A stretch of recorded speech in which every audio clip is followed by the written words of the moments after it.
बहुत समय पहले की बात है। दक्षिण भारत में विजयनगर नाम का एक साम्राज्य हुआ करता था और उस साम्राज्य की बागडोर राजा कृष्णदेव राय के हाथ में थी। एक दिन उनके राज्य में एक अरबी व्यापारी घोड़े बेचने आया। उसने राजा के सामने अपने घोड़ों की इतनी तारीफ की कि महाराज कृष्णदेव उसके सभी घोड़ों को खरीदने के लिए तैयार हो गए। राजा ने व्यापारी की बातों में आकर सारे घोड़े खरीद तो लिए, लेकिन उनके सामने अब एक बड़ी मुश्किल खड़ी हो गई। मुश्किल यह थी कि सभी घोड़ों को रखा कहाँ जाए। दरअसल घोड़ों की संख्या इतनी ज्यादा थी कि राजा का घुड़साल उन सभी घोड़ों को रखने के लिए बहुत छोटा था। इस समस्या से निपटने के लिए राजा ने एक उपाय निकाला और सभी दरबारियों के साथ पूरी प्रजा को हाजिर होने का आदेश दिया। राजा का आदेश मिलते ही मंत्रियों और राज दरबारियों के साथ पूरी प्रजा अपना सारा काम धाम छोड़कर राजमहल के बाहर जमा हो गई।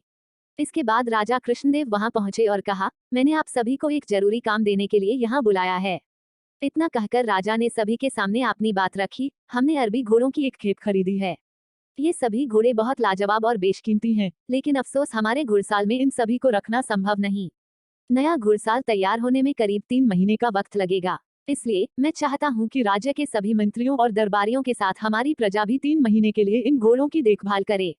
इसके लिए राज दरबार के खजाने से हर महीने सभी को एक एक सोने का सिक्का दिया जाएगा।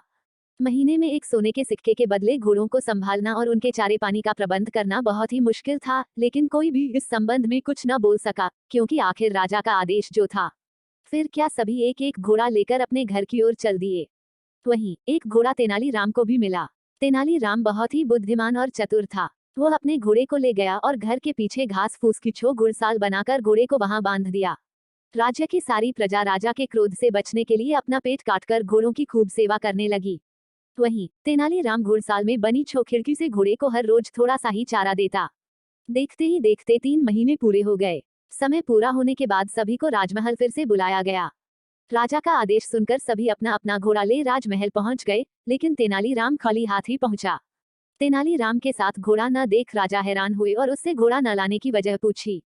राजा के सवाल पर तेनालीराम बोला, महाराज घोड़ा काफी बिगड़ल और खूंखार हो चला है, इसलिए अपने साथ लाना तो दूर, मेरी उसके घुड़साल में जाने की भी हिम्मत नहीं हुई। तेनालीराम की बात सुनते ही राजगुरु बोले, महाराज तेनालीराम झूठ बोल रहा है, हमें खुद जाकर इस बात का पता लगाना चाहिए। राजगुरु की बात सुनकर राजा कृष्णदेव उन्हें खुद तेनालीराम के घर जाकर सच्चाई का पता लगाने को कहते हैं।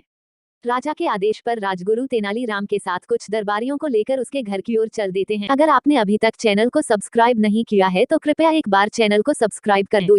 तेनालीराम के घर पहुंच जैसे ही राजगुरु की नजर वहां बने घुड़साल पर पड़ी, वह बोले, मूर्ख तेनाली, इस छो कुटिया में घोड़े को रखा है और तुम इसे घुड़साल कह रहे हो। राजगुरु की बात पर तेनालीराम बोला, राजगुरु आप बहुत ही विद्वान हैं, तो आपको अधिक पता होगा। मैंने यह कुटिया घोड़े को रखने के उद्देश्य से बनाई, इसलिए इसे घुड़साल कह दिया, लेकिन घोड़ा सच में बहुत खूंखार हो गया है। इसलिए पहले आप उसे खिड़की से झांक कर देख लें, उसके बाद ही इस कुटिया के अंदर जाएं। राजगुरु तेनालीराम की बात मानकर घोड़े को देखने के लिए घुड़साल की खिड़की के पास जैसे ही अपना चेहरा लाते हैं, भूखा घोड़ा लपक कर उनकी दाढ़ी मुंह से पकड़ लेता है। राजगुरु अपनी दाढ़ी को छुड़ाने की काफी मशक्कत करते हैं, लेकिन असफल रहते हैं। ऐसे में जब हर जतन करने के बाद भी घोड़ा राजगुरु की दाढ़ी नहीं छोड़ता, तो एक दरबारी अपनी तलवार से राजगुरु की दाढ़ी काट देता है और घोड़े से उनकी जान छूटती है। घोड़े से किसी तरह जान बचने के बाद राजगुरु साथ आए कुछ दरबारियों को घोड़े को महल ले चलने का आदेश देते हैं। तेनालीराम का घोड़ा पकड़कर राज दरबार में पेश किया जाता है। 3 महीने से घोड़े को ठीक से चारा पानी न मिलने की वजह से वह बहुत ही दुबला पतला दिख रहा था। जब राजा घोड़े की यह हालत देखते हैं, तो तेनाली से इसके पीछे की वजह पूछते हैं। राजा के सवाल पर तेनाली जवाब देता है, मैंने घोड़े को हर रोज थोड़ा ही चारा दिया, जिस प्रकार आपकी प्रजा कम भोजन में गुजारा करती है। इस कारण घोड़ा कमजोर और बिगड़ल हो गया। तेनालीराम ने कहा, राजा का धर्म प्रजा की सुरक्षा और देखभाल करना होता है, न कि उन पर अतिरिक्त बोझ डालना। घोड़ों की देखभाल करने का आदेश देकर घोड़े तो शक्तिशाली और बलवान हो गए, लेकिन उनकी देखभाल करने के चक्कर में भरपेट भोजन न कर पाने के कारण प्रजा दुर्बल हो गई।